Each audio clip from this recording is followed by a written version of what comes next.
नमो बुद्धाय। सबका जीवन ज्ञान में आपका फिर से स्वागत है। आज हम फिर हाजिर हैं गौतम बुद्ध की एक और मोटिवेशनल स्टोरी के साथ। जी हाँ दोस्तों, ये मोटिवेशनल स्टोरी आप सुनेंगे, आपको बहुत मोटिवेट करेगी। इस कहानी से आपको बहुत अच्छी सीख भी मिलेगी। तो चलिए चलते हैं इस कहानी की तरफ। तो कहानी का नाम है जीवन में सब्र का महत्व। जी हाँ दोस्तों, जीवन में सब्र का बहुत महत्व होता है। तो यह कहानी बहुत ही पुरानी है। उस समय महात्मा गौतम बुद्ध पूरे भारतवर्ष में घूम घूम कर बौद्ध धर्म की शिक्षाओं का प्रसार कर रहे थे। धर्म प्रचार के सिलसिले में वे अपने कुछ अनुयायियों के साथ एक गांव में घूम रहे थे। काफी देर तक भ्रमण करते रहने से उन्हें बहुत प्यास लगी थी। प्यास बढ़ता देख उन्होंने एक शिष्य को पास के गांव से पानी लाने के लिए कहा। शिष्य जब गांव में पहुंचा तो उसने देखा कि वहां एक छोटी सी नदी बह रही है, जिसमें काफी लोग अपने वस्त्र साफ कर रहे थे और कोई अपने गायों को नहला रहे थे। इस कारण नदी का पानी काफी गंदा हो चुका था। शिष्य को नदी के पानी का यह हाल देख लगा कि गुरुजी के लिए यह गंदा पानी ले जाना उचित नहीं होगा। इस तरह वह बिना पानी के ही वापस आ गया।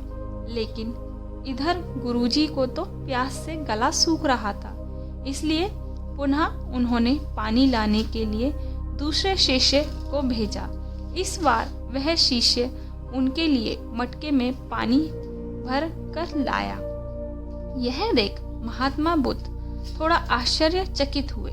उन्होंने शिष्य से पूछा, गांव में बहने वाली नदी का पानी तो गंदा था, फिर यह पानी कहाँ से लाए?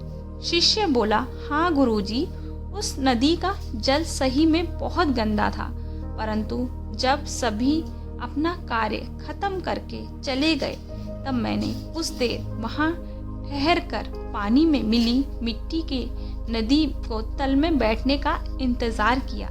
जब मिट्टी नीचे बैठ गई तो पानी साफ हो गया। वही पानी लाया हूँ। महात्मा बुद्ध शिष्य का यह उत्तर सुनकर बहुत खुश हुए तथा उन्हें शिष्यों को एक शिक्षा दी कि हमारा जीवन भी नदी के जल जैसा होता है।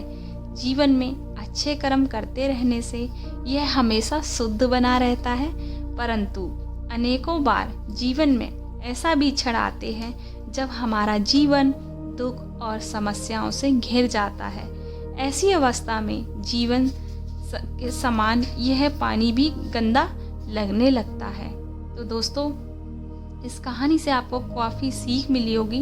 इस कहानी का जो सार है वो यही है मित्रों, इसलिए हमें जीवन में दुख और बुराइयों को देखकर अपना साहस नहीं खोना चाहिए और ये धैर्य रखना चाहिए। गंदगी समान ये समस्याएं स्वयं ही धीरे धीरे खत्म हो जाती हैं। तो जी हाँ दोस्तों, ये बात बिल्कुल हकीकत है।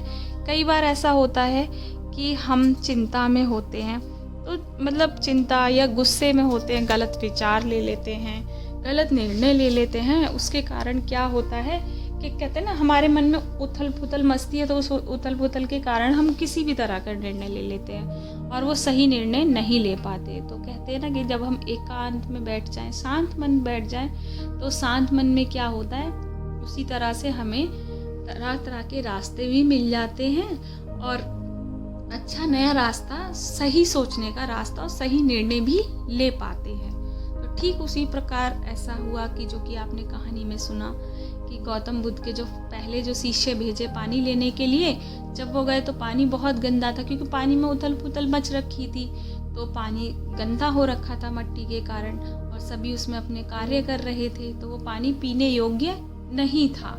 तो लेकिन फिर दूसरे शिष्य को भेजा, वो पानी लेने गए तो देखा कि पानी में मतलब वो मिट्टी बैठने का इंतज़ार करने लगे कि मिट्टी बैठेगी, पानी स्वच्छ हो जाएगा। तो ठीक उसी प्रकार की मतलब जब हमारे मन में उथल पुथल मची हो तो हमें शांत बैठना चाहिए, तो फिर अच्छे विचार अपने आप निकल कर आते हैं। तो ठीक वैसे ही इस कहानी से आपको सीख मिली होगी। तो दोस्तों, मेरी इस तरह की और भी मोटिवेशनल स्टोरी मेरे इसी चैनल पर हैं, वहाँ पे आप जाइए और विज़िट कीजिए। अपने फ्रेंड्स और फैमिली के साथ लाइक शेयर कीजिए और कमेंट भी ज़रूर कीजिए दोस्तों।